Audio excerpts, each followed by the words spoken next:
देशमुख परिवार में बंटवारा। सचिन और सयाली रहेंगे अलग घर में। देशमुख निवास की चारदीवारी के भीतर सालों से पनप रहा असंतोष अब उस ज्वालामुखी की तरह फटने को तैयार है जिसने पूरे परिवार की नींव हिलाकर रख दी है।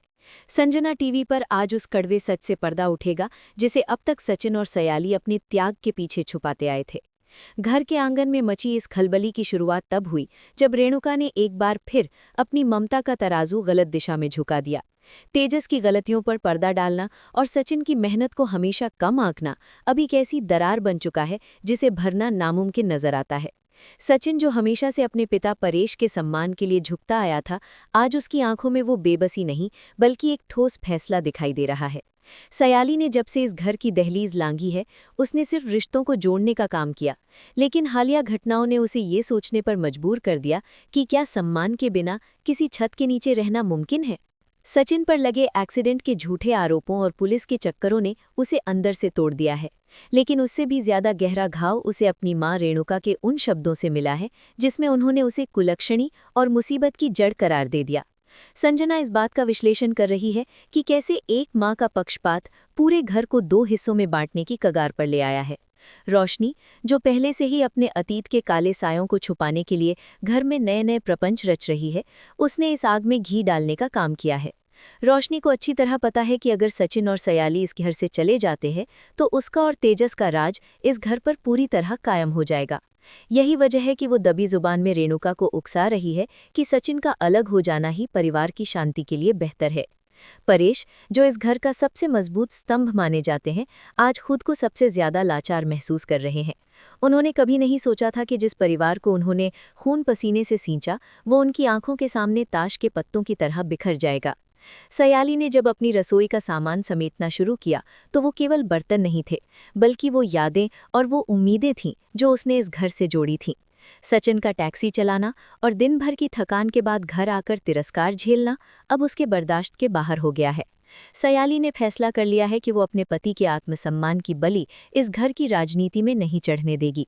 उसने साफ शब्दों में ये संकेत दे दिया है कि अगर प्यार और बराबरी का हक नहीं मिल सकता तो वो सचिन के साथ एक नई दुनिया बसाने के लिए तैयार है, चाहे वो दुनिया कितनी ही छोटी और तंग क्यों न हो। देशमुख हाउस के ड्राइंग रूम में पसरा सन्नाटा किसी बड़े तूफान की आहट है। तेजस, जो अपनी अय्याशियों और कर्ज के बोझ तले दबा हुआ है, उसे लग रहा है कि सचिन के जाने से संपत्ति और घर पर उसका एकाधिकार हो जाएगा। उसे इस बात का अंदाजा भी नहीं है कि सचिन ही वो व्यक्ति था जो खामोशी से घर के आर्थिक बोझ को अपने कंधों पर उठाए हुए था। संजना टीवी के माध्यम से ये बात स्पष्ट होती जा रही है कि ये बंटवारा केवल कमरों का नहीं बल्कि भावनाओं का है। सयाली का दृढ़ निश्चय और सचिन की खामोश रजामंदी ये बता रही है कि अब पानी सिर के ऊपर से गुजर चुका है। जब सयाली ने कमरे से अपना संदूक बाहर निकाला तो रेणुका की आंखों में जीत की चमक थी, लेकिन परेश की आंखों से गिरते आंसू इस बात की गवाही दे रहे थे कि आज इस घर से उसकी आत्मा विदा हो रही है। बंटवारे की ये लकीर सिर्फ फर्श पर नहीं खिंची है, बल्कि ये रिश्तों के उस विश्वास पर खिंची है जिसे वापस जोड़ना अब किसी चमत्कार से कम नहीं होगा। सचिन ने अपनी टैक्सी की चाबियां उठाईं और सयाली का हाथ थामकर जब वो मुख्य द्वार की ओर बढ़ा तो पूरे मोहल्ले की निगाहें उस मंजर पर टिकी थीं। जिस बेटे ने हमेशा गालियां खाकर भी घर का साथ दिया, आज वही बेटा पराया कर दिया गया। रोशनी और तेजस की मुस्कुराहट उनके भविष्य की बर्बादी का पहला कदम साबित होने वाली है, क्योंकि उन्होंने उस ढाल को खो दिया है जो हर मुसीबत के सामने सबसे पहले खड़ा होता था। सयाली के कदमों में हिचकिचाहट नहीं बल्कि एक नई उड़ान की उम्मीद है, जहां वो सचिन को वो सम्मान दिला सके जिसकी वो हकदार है। ये अलगाव देशमुख परिवार के इतिहास का सबसे काला अध्याय बनने जा रहा है, जहां ममता हार गई और अहंकार जीत गया। बंटवारे की उस दहलीज को पार करते ही सचिन और सयाली के सामने एक ऐसी दुनिया खड़ी थी जहां छत तो थी, लेकिन अपनों का वो साया नहीं था जिसे वे अपना समझते आए थे। संजना टीवी के इस खास विश्लेषण में अब बात उस संघर्ष की जो एक नए और छोटे से कमरे से शुरू होता है। सचिन का वो पुराना घर जहां उसकी चीखें और हंसी दोनों गूंजती थीं, अब पीछे छूट चुका है। जब उसने उस छोटी सी बस्ती के उस मामूली कमरे का ताला खोला तो धूल की परतें सिर्फ सामान पर नहीं बल्कि उसके उन अरमानों पर भी जमी दिखीं जो उसने कभी अपने परिवार के साथ मिलकर देखे थे। सयाली ने बिना किसी शिकायत के अपने पल्लू को कमर से बांधा और उस सीलन भरे कमरे को संवारने में जुट गई, क्योंकि वो जानती थी कि अगर आज वो कमजोर पड़ी तो सचिन पूरी तरह टूट जाएगा। सचिन का स्वाभिमान उसे घर वापस मुड़कर देखने की इजाजत नहीं दे रहा था, लेकिन उसकी आंखों की नमी बता रही थी कि पिता परेश का वो रोता हुआ चेहरा उसे अंदर ही अंदर कचोट रहा था। इधर देशमुख निवास में सन्नाटा तो है, लेकिन ये शांति सुखद नहीं बल्कि डरावनी है। रेणुका को लग रहा है कि उसने सयाली रूपी उस कंटक को निकाल फेंका है जो हर बात पर तर्क करती थी, लेकिन उसे इस बात का रत्ती भर भी अंदाजा नहीं है कि घर की लक्ष्मी के जाते ही बरकत भी उस घर से विदा ले चुकी है। संजना इस हकीकत को उजागर कर रही है कि कैसे तेजस, जो अब तक सचिन की कमाई पर ऐश कर रहा था, अचानक खुद को जिम्मेदारी के कटघरे में खड़ा पाता है। रसोई में जब रेणुका अकेले काम करने बैठती है तो उसे सयाली के उन फुर्तीले हाथों की कमी महसूस होने लगी है जो बिना कहे घर के हर सदस्य की पसंद नापसंद का ख्याल रखते थे। रोशनी, जो बड़ी बड़ी बातें करके रेणुका को अपनी तरफ मिला चुकी थी, अब काम के नाम पर सिरदर्द का बहाना बनाने लगी है। असली ड्रामा तब शुरू होता है जब बिजली का बिल और राशन की लंबी लिस्ट टेबल पर आती है, जिसे देखकर तेजस के हाथ पांव फूलने लगते हैं। बस्ती के उस छोटे से घर में सयाली ने ईंटों का चूल्हा बनाया है क्योंकि गैस कनेक्शन आने में वक्त है। धुएं से लाल होती उसकी आंखें और पसीने से तरबतर चेहरा देखकर सचिन का दिल पिसीज उठता है। पहली बार उसे एहसास होता है कि एक औरत के लिए घर छोड़ना कितना बड़ा बलिदान है।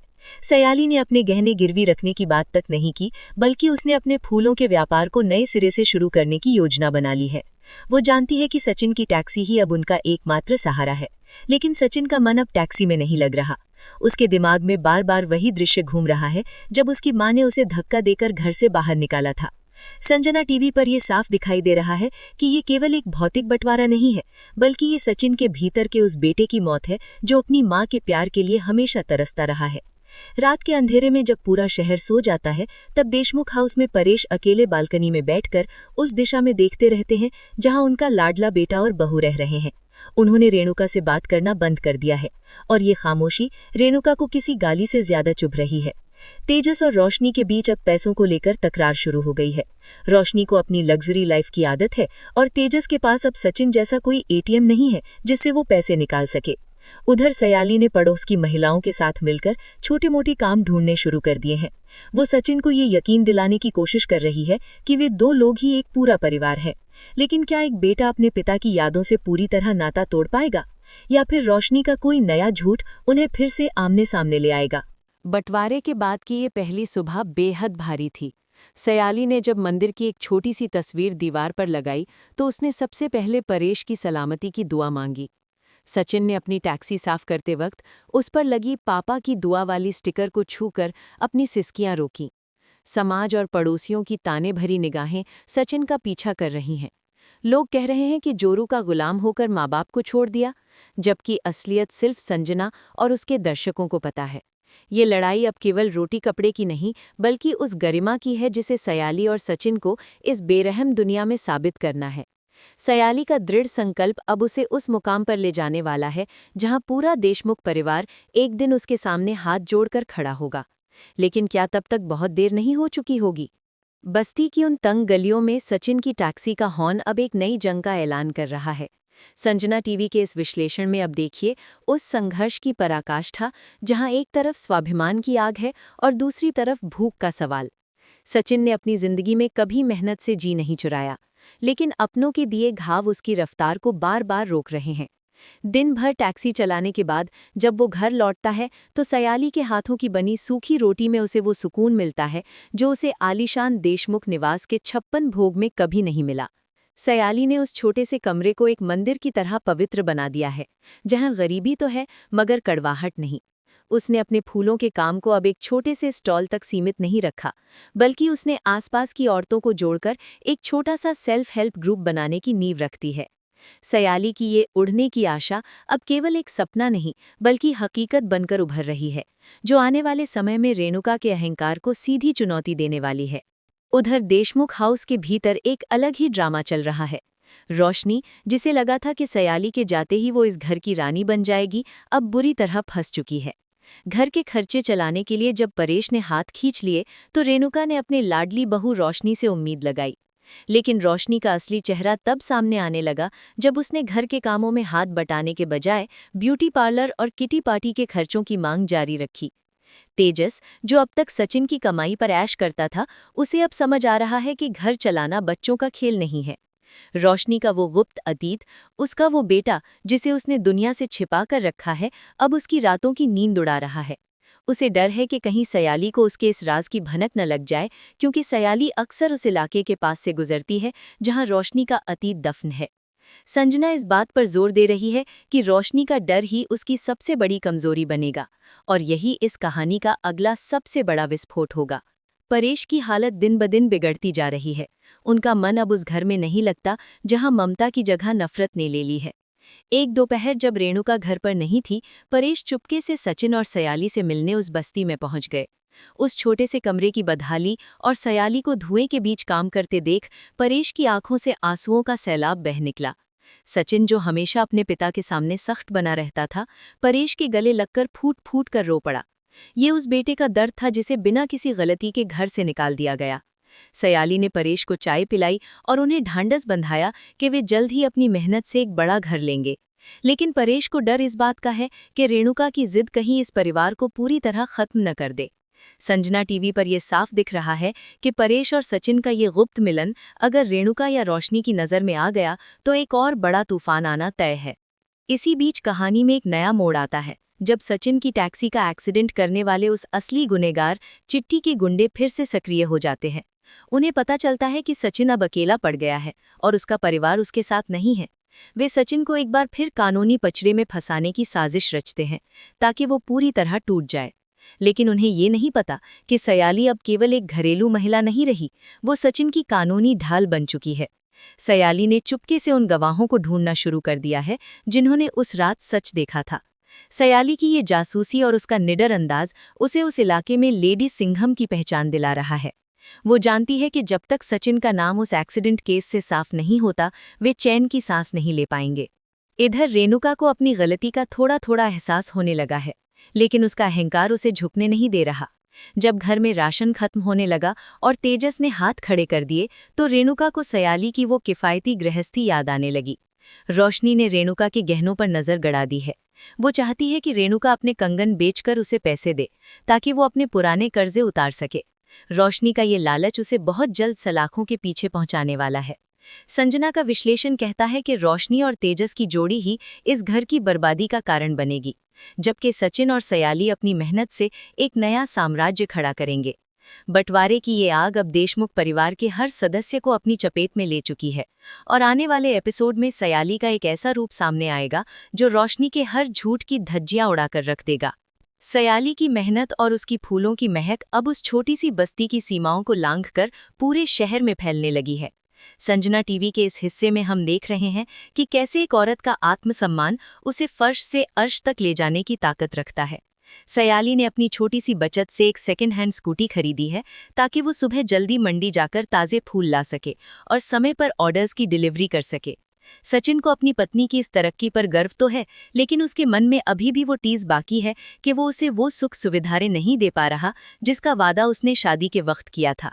हालांकि सयाली के लिए सुख का मतलब आलीशान सोफे नहीं, बल्कि वो सुकून है जहां उसे हर बात पर ताने नहीं सुनने पड़ते।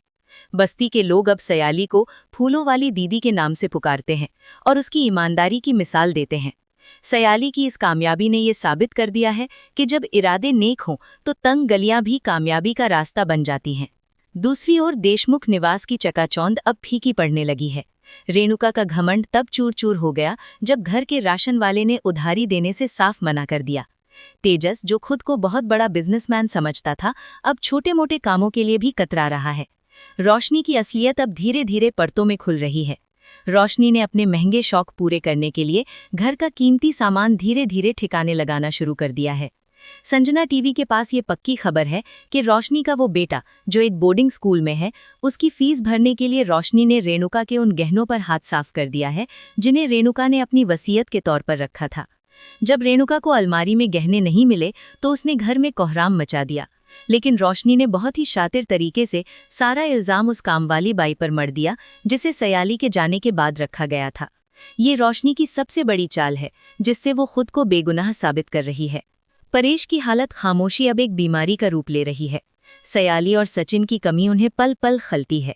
जब घर में खाने की मेज पर केवल बहस और कड़वाहट परोसी जाने लगी तो परेश ने खाना पीना लगभग छोड़ दिया। एक रात जब परेश की तबीयत ज्यादा बिगड़ी और उन्हें सांस लेने में तकलीफ हुई, तब तेजस और रेणुका के हाथ पांव फूल गए। घर में न तो गाड़ी थी और न ही अस्पताल ले जाने के लिए पैसे। उस वक्त रेणुका को एहसास हुआ कि जिस सचिन को उसने नालायक कहकर घर से निकाला था, वही हर मुश्किल में सबसे पहले खड़ा होता था। मजबूरी में तेजस को सचिन को फोन करना पड़ा। सचिन, जो अपने पिता के नाम पर अपनी जान छिड़कता है, फोन आते ही अपनी टैक्सी लेकर आधी रात को देशमुख निवास पहुंचा। संजना इस भावनात्मक दृश्य का विश्लेषण कर रही है कि कैसे खून के रिश्ते नफरत की दीवार को ढहा देते हैं।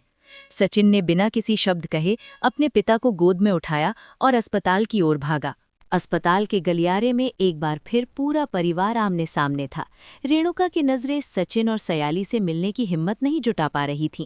सयाली ने अस्पताल पहुंचते ही सारी औपचारिकताएं पूरी की और अपने फूलों के व्यापार से कमाए हुए पैसों से अस्पताल का शुरुआती खर्चा भरा। ये देख रेणुका के अंदर का अहंकार मानो पिघलने लगा। लेकिन रोशनी को डर था कि अगर सचिन और सयाली की वापसी इस घर में हो गई तो उसकी पोल खुल जाएगी। उसने वहीं अस्पताल में एक नया नाटक शुरू कर दिया, सचिन पर यह आरोप लगाते हुए कि वो केवल जायदाद में अपना हिस्सा पक्का करने के लिए ये सब नाटक कर रहा है।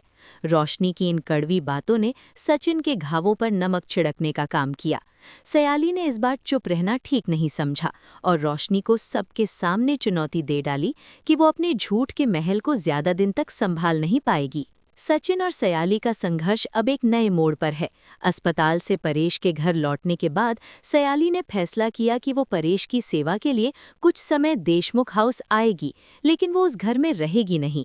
ये फैसला रेणुका के लिए एक बड़ा तमाचा था, क्योंकि सयाली ने मदद तो की लेकिन अपना स्वाभिमान नहीं छोड़ा। संजना टीवी के दर्शकों के लिए ये सबसे बड़ा अपडेट है कि सयाली की जासूसी रंग लाने वाली है। उसे रोशनी के फोन पर आने वाले उन गुप्त कॉल्स का पता चल गया है जो किसी अनाथालय या हॉस्टल से आ रहे हैं। सयाली अब उस राज के बहुत करीब है जिसे रोशनी ने 7 पर्दों में छुपा रखा है। उधर चिट्ठी और उसके गुंडे अब सचिन को डराने के बजाय सयाली को निशाना बनाने की योजना बना रहे हैं, क्योंकि उन्हें समझ आ गया है कि सचिन की असली ताकत सयाली ही है। बंटवारे की ये कहानी अब केवल अलगाव की नहीं, बल्कि एक बड़ी साजिश के पर्दाफाश की ओर बढ़ रही है।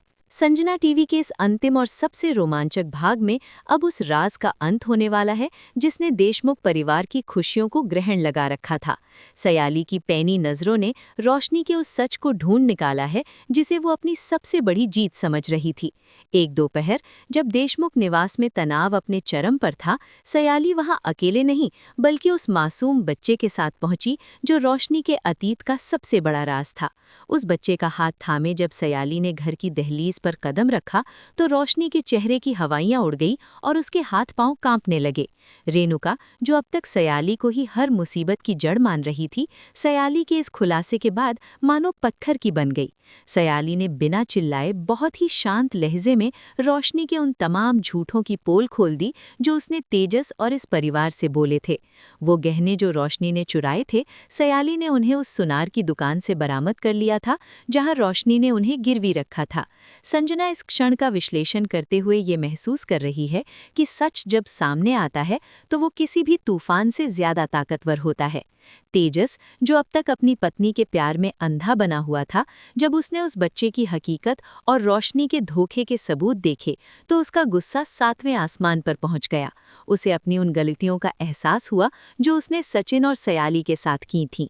रोशनी ने भागने की कोशिश की, लेकिन उसके पाप का घड़ा अब पूरी तरह भर चुका था। रेणुका, जो हमेशा अमीरी और ऊंची खानदान की बातें करती थी, आज समाज की नज़रों में खुद को सबसे छोटा महसूस कर रही थी। उसने उसी वक्त रोशनी को घर से बाहर निकलने का आदेश दिया, लेकिन इस बार वो आदेश नफरत से नहीं बल्कि आत्मग्लानि से भरा था। रोशनी के जाने के बाद घर में जो सन्नाटा पसरा, वो हार का सन्नाटा था। रेणुका की आंखों से बहते आंसू इस बात की गवाही दे रहे थे कि उसने हीरा छोड़कर पत्थर को अपना लिया था। संजना टीवी के दर्शकों के लिए ये एक बहुत बड़ा सबक है कि दिखावे की दुनिया कभी भी सच्चाई की बुनियाद पर टिक नहीं सकती। अस्पताल से लौटे परेश ने जब ये सब देखा तो उन्होंने पहली बार कठोर निर्णय लिया। उन्होंने रेणुका से साफ कह दिया कि अगर आज सचिन और सयाली इस घर में वापस नहीं आते तो वो खुद भी ये घर छोड़ देंगे। रेणुका, जो अब तक अपने अहंकार की बेड़ियों में जकड़ी हुई थी, दौड़ती हुई उस बस्ती में पहुंची जहां सचिन और सयाली अपना नया जीवन बसा रहे थे। वो दृश्य बेहद भावुक था, जब एक माँ अपने बेटे के सामने हाथ जोड़कर खड़ी थी और अपनी गलतियों की माफ़ी मांग रही थी। सचिन का दिल, जो अपनी माँ के लिए हमेशा से कोमल था, रेणुका की हालत देखकर पिघल गया। लेकिन सयाली ने यहाँ एक बहुत बड़ी शर्त रखी। उसने कहा कि वे घर वापस तो आएंगे, लेकिन अब वे उस घर के नौकर बनकर नहीं, बल्कि उस घर के बराबर के हिस्सेदार और सम्मान के हकदार बनकर रहेंगे। संजना इस बात की सराहना करती है कि सयाली ने माफ़ी तो दी, लेकिन अपने आत्मसम्मान से कोई समझौता नहीं किया। बंटवारे की वो लकीर जो फर्श पर खींची गई थी, उसे सचिन ने खुद अपने हाथों से मिटाया। लेकिन इस बार घर का माहौल बदल चुका था। तेजस ने सचिन के पैर पकड़कर माफ़ी मांगी और अपनी जिम्मेदारियों को समझने का वादा किया। सचिन ने अपनी टैक्सी के व्यापार को अब बड़े स्तर पर ले जाने का फैसला किया है और सयाली की उड़ने की आशा अब एक बड़े फूलों के शोरूम में तब्दील होने की राह पर है। रेणुका ने अब घर की चाबियां सयाली को सौंप दी हैं, ये जानते हुए कि इस घर की असली लक्ष्मी सयाली ही है। चिट्ठी और उसके गुंडों को पुलिस ने सचिन के एक्सीडेंट केस में गिरफ्तार कर लिया है, जिससे सचिन का नाम पूरी तरह साफ हो गया है। संजना टीवी पर आज ये कहानी एक सुखद मोड़ पर पहुंची है, जहां नफरत की हार और भरोसे की जीत हुई है। आज देशमुख निवास की खिड़कियों से जो रोशनी आ रही है, वो उम्मीद की रोशनी है। सचिन और सयाली ने ये साबित कर दिया है कि अगर पति पत्नी एक दूसरे की ताकत बन जाएं, तो दुनिया की कोई भी ताकत उन्हें अलग नहीं कर सकती। परेश की सेहत में अब तेजी से सुधार हो रहा है, क्योंकि उनका परिवार फिर से एक हो गया है। हालांकि रोशनी का साया अभी भी कहीं न कहीं मंडरा रहा है, लेकिन सयाली की सतर्कता अब इस घर को किसी भी नई मुसीबत से बचाने के लिए काफी है। संजना इस पूरी कहानी का समापन इस विचार के साथ करती है कि रिश्ते कभी भी दीवारों से नहीं, बल्कि दिल की कद्र करने से बनते हैं। उड़ने की आशा का ये सफर अब एक नई ऊंचाई की ओर बढ़ रहा है, जहां केवल प्यार, सम्मान और बराबरी का स्थान है। सचिन और सयाली की इस नई और स्वाभिमानी शुरुआत ने ये तो साफ कर दिया है कि सच्चाई की राह भले ही कठिन हो, लेकिन अंत में जीत उसी की होती है जो रिश्तों की मर्यादा को समझता है। देशमुख परिवार में आया ये बड़ा बदलाव आपको कितना सही लगा, और क्या आपको लगता है कि रोशनी अपनी इस हार को इतनी आसानी से स्वीकार कर लेगी? अपनी राय नीचे कमेंट बॉक्स में जरूर साझा करें, क्योंकि आपके विचार इस कहानी के विश्लेषण को और भी गहरा और दिलचस्प बनाते हैं। अगर आपको उड़ने की आशा का ये विशेष अपडेट और मेरा ये गहन विश्लेषण पसंद आया है, तो इस वीडियो को अपना प्यार देना और चैनल की सदस्यता लेना न भूलें। भारतीय टेलीविजन की दुनिया की ऐसी ही बारीक, सटीक और सबसे तेज खबरों के लिए निरंतर जुड़े रहिए मेरे साथ। मैं हूं संजना और आप देख रहे थे संजना टीवी। अगले बड़े खुलासे और अगले बड़े ट्विस्ट के साथ बहुत जल्द दोबारा हाजिर होंगी। तब तक अपना और अपने परिवार का ख्याल रखें। धन्यवाद।